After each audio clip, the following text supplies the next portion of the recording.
Mediodía en ADN. Información para entender el Chile de hoy. ADN es noticia. Sigue hasta el mediodía en ADN. Las diferencias entre hombres y mujeres se expresan en muchas áreas. Es algo que hemos ido relatando desde ayer a propósito de que hoy se conmemora el Día Internacional de la Mujer. Y las pensiones también son una de ellas. Estudios aseguran que las mujeres recibirían hasta un 33% menos en sus jubilaciones en relación a los hombres. Eso sin contar que sus sueldos son hasta 17% menores que los hombres. Porque estas diferencias es lo que vamos a conversar con Andrés Guerra, asesor previsional. Está en la línea con nosotros. Hola Andrés, buenas tardes. Beatriz, buenas tardes. Hola Fernando, ¿cómo están ustedes? Hola. Muy bien Andrés, y bueno, la pregunta está hecha. ¿Por qué esta diferencia, 33% menos? Bueno, la verdad es que hay varios factores que tienen que ver con esta diferencia, principalmente tal como tú citabas recién del estudio, hay un 17% de diferencia en el sueldo durante la vida activa de las mujeres respecto de los hombres. Este es un tema que ya se viene tratando hace mucho tiempo y que no hemos sido capaces como sociedad de solucionar. Y eso genera, por supuesto, diferencias en los montos de cotización y a la larga diferencia en los fondos que están disponibles para poder generar la pensión. Ahora, también hay otros factores que tienen que ver con la lógica inclinación a quedarse un par de años con sus niños cuando los niños nacen, y es muy común, por razones lógicas también, que las mujeres sean madres antes de los 35 años. Por lo tanto, se trata de lagunas previsionales que se producen en el tiempo en que las cotizaciones son protagónicas, porque en la medida que más tiempo pasa el dinero en la AFP, más posibilidades de que capitalice y genere la rentabilidad necesaria para que los fondos acumulados sean lo suficientes para tener mejores pensiones. Ahora Andrés, perdona, a propósito del análisis que haces, ¿cómo la mujer le puede hacer frente a lo que tú mencionas? Que efectivamente tiene sueldos más bajos en Chile, eso está demostrado, y dependiendo también del desarrollo de la mujer, el sueldo puede ser aún más bajo, pero también tiene que ver con que las mujeres tienen muchas más lagunas previsionales que los hombres, por algo que tú mismo dices. Otros apuntan, y me lo decían en el Twitter, será también porque la mujer jubila antes, entonces tiene menos años de posibilidad de estar colocando plata en su AFP. Bueno, con todo esto arriba de la mesa, ¿cómo le hacemos frente? Sí, no, por supuesto. El hecho de que la edad de pensión sea a los 60 años y no a los 65 también genera una diferencia importante, y en el estudio también nosotros comentábamos la importancia de tratar de postergar ese momento de jubilación, porque precisamente la superintendenta de pensiones lo dijo hace muy poco, y eso es cierto. El postergar un año a partir de los 60, el momento de pensionarse, puede generar aumentos de hasta un 7% en los montos de pensión. Ahora, también es importante el preocuparse de gestionar los fondos mientras está en la AFP. Nosotros en nuestro portal previsionarte.cl precisamente lo que hacemos es eso, ayudar a todos los afiliados a gestionar esas pensiones, y la mayoría de nuestros clientes, te podría decir yo, de los más activos, son precisamente mujeres que son muchísimo más precavidas y se preocupan muchísimo más de ese futuro. Ahora, déjame preguntarte una cosa que tiene que ver con lo que tú señalaste era la causa en muchos casos para estas diferencias. Y tú dices, bueno, los sueldos que se pagan a hombres y mujeres son tan distintos que las previsiones que finalmente también se obtienen a partir de esos sueldos son distintas. ¿Por qué razón o qué se invoca para que los sueldos de los hombres sean distintos a los de las mujeres si trabajan, por ejemplo, en el mismo tipo de trabajo?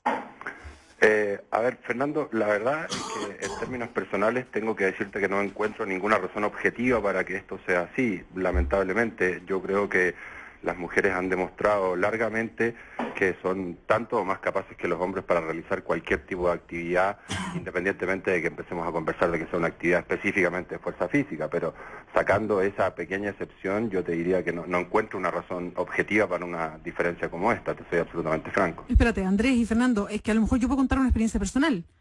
De una vez en un trabajo X, ya como periodista, pero hace muchos años, hablando con el dueño de la empresa donde yo trabajaba, me decía, mira, te voy a subir el sueldo, pero en esta empresa, y lo decía así, los hombres ganan más que las mujeres haciendo la misma pega, porque tú estás casada, tienes un marido y él es el que sustenta la casa. O sea, era una concepción cultural de que el hombre es el que pone la plata en la casa y que la mujer siempre es un pituto, para el hombre es un O sea, trabajo. poco menos que la plata que yo ganaba era como para mí y que es el hombre el que mantiene. Culturalmente, esa era la idea. Entonces, de ahí que para él era obvio que los sueldos de los hombres tenían que ser un poco más altos que los sueldos de las mujeres. O sea, pero así de simple. Tal como te decía, no me parece una razón objetiva, más allá de lo complicado el comentario. No sé qué le respondiste, pero no me parece una razón objetiva en lo más mínimo.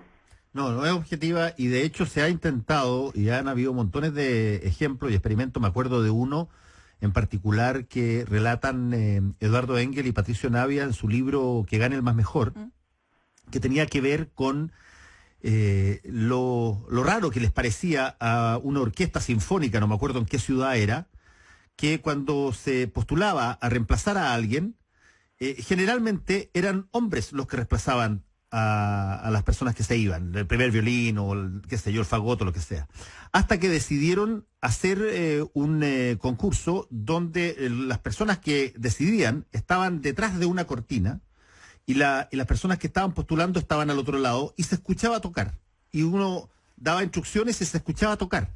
Y empezaron a escoger de acuerdo a la performance, empezaron a escoger de acuerdo a lo que ellos veían eran los mejores y se les subió el nivel de participación femenina en la orquesta en forma enorme. Por lo tanto, decían ellos, la razón mayor, como tú muy bien dices, Andrés, es subjetiva. El hombre tiende a escoger hombres para los trabajos. Absolutamente, estoy de acuerdo contigo y permíteme que agregue un ejemplo más.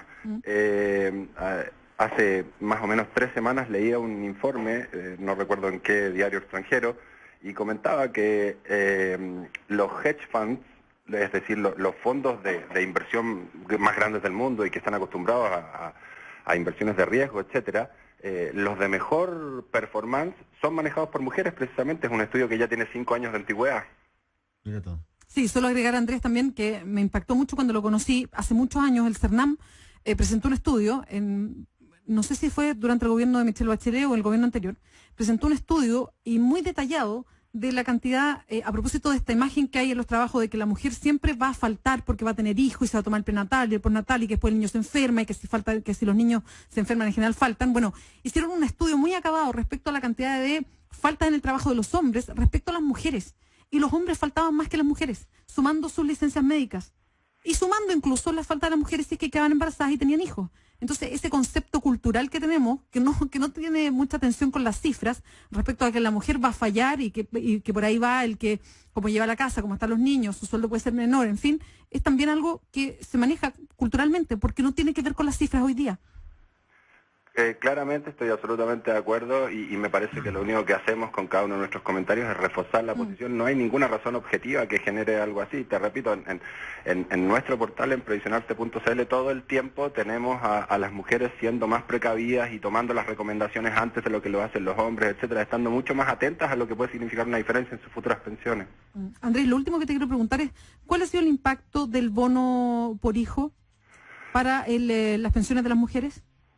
Mira, yo creo que el impacto hasta el momento no ha sido particularmente importante porque finalmente la gracia del bono por hijo es que tenga la oportunidad de capitalizarse con el tiempo. El bono por hijo tiene una estructura de reajuste, de actualización a partir de que nace el nuevo niño y que continúa hasta los 65 años de la mujer. Yo te diría que las diferencias principales en el apoyo a los aumentos de pensiones a partir del bono por hijo se van a ver recién dentro de unos 10 o 12 años, no antes que eso. Muy bien, muchas gracias al asesor previsional Andrés Guerra, que te vaya muy bien. Gracias a ustedes, hasta luego. Chao, Andrés.